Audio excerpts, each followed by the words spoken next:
नमस्कार नाही, डायरेक्ट धमाका. Welcome to my channel Pragya's tips. तर आज मी तुम्हाला आपल्या कॅलेंडरचा उपयोग कसा करायचा ते सांगणार आहे. तर हे 2026 नवीन वर्ष सुरू झालं आणि 2025चं आपलं जुनं कॅलेंडर तसंच राहिलं आणि आपण ते तसंच ठेवतो आहे. त्याचा काहीतरी उपयोग करायचा. एकतर ते रॅकमध्ये टाकायचे ते पेपर, नाहीतर असे दुसरीकडे कुठेतरी कपड्यांच्या खाली टाकायचे, एवढा उपयोग.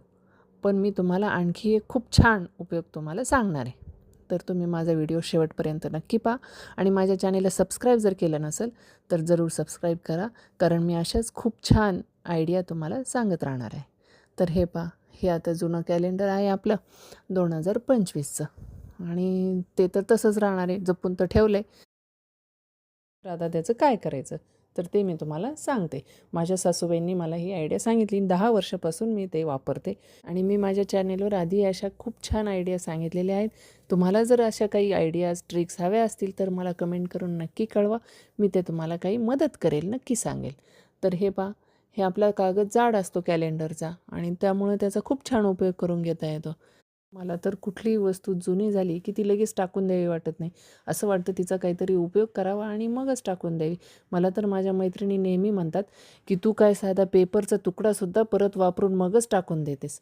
तर काय झालं, आम्ही आधी जुन्या घरात राहत होतो. नवीन घरात आल्यानंतर मी ठरवलं होतं की आता या नवीन घराच्या भिंती अजिबात खराब होऊ द्यायच्या नाही, कारण जुन्या घरातल्या भिंती माझ्या खूप खराब झाल्या होत्या. तर हे पहा, आपण जी सुपली अडकवतो तर सुपलीला खूप धूळ माती लागलेली असते आणि त्यामुळं ती सुपलीची जागा आपण जिथे सुपली अडकवतो तर ती भिंत खूप खराब होते आणि ॲक्च्युली सुपली आपण शक्यतो दारामागच अडकवतो की ती सुपली दिसू नये.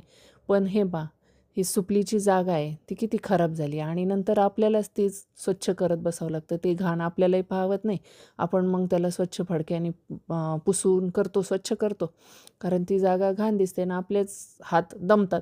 आणि जर ऑइल पेंट असेल तर आपण ते पुसून स्वच्छ करू शकतो, ती भिंत स्वच्छ दिसते. पण जर साधा कलर असेल आणि आपण जर त्या भिंतीला पुसलं तर तो कलरच निघून जातो, त्यामुळे ती भिंत आणखीच खराब दिसते. तर हे पहा, हे असे डाग किती घाण दिसतात. तर त्यासाठी मी एक आयडिया सांगते. काय होतं की आपण ज्यावेळेस भिंतीला ती सुपली अडकवतो तर त्या सुपलीलाच खूप धूळ लागलेली असते, त्यामुळे ते सतत सतत सुपली अडकून अडकून ही भिंत अशी खूप खराब होते. तर माझी ही आयडिया वापरली तर भिंतही खराब होणार नाही आणि आपल्यालाही ते सारखं सारखं स्वच्छ करत बसावं लागणार नाही. तर काय करायचं पहा, आपलं जे जुनं कॅलेंडर झालेलं आहे मागच्या वर्षीचं, तर ते असं इथे अडकून द्यायचं. ऑलरेडी सुपलीसाठी तर खिळा असतोच, कारण कागद चिकटवत बसण्यापेक्षा तेच खिळ्याला असं कॅलेंडर अडकून द्यायचं आणि मग त्याच्यावर सुपली अडकवायची. हे पहा, हे असं. आणि जरी तो कॅलेंडरचा वरचा कागद खराब झाला सुपली सारखी सारखी अडकून, तर तो कागद काढून टाकायचा.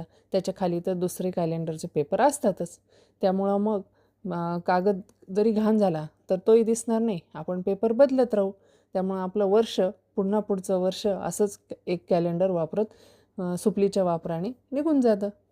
तर हे पहा, आणि दारामागं असल्यामुळं जरी ते कॅलेंडर आपण तिथे अडकवलेलं असलं सुपलीच्या खाली तरी ते काही दिसत नाही. माझा हा व्हिडिओ आवडला असेल तर लाईक करा, शेअर करा आणि सबस्क्राईब नक्की करा.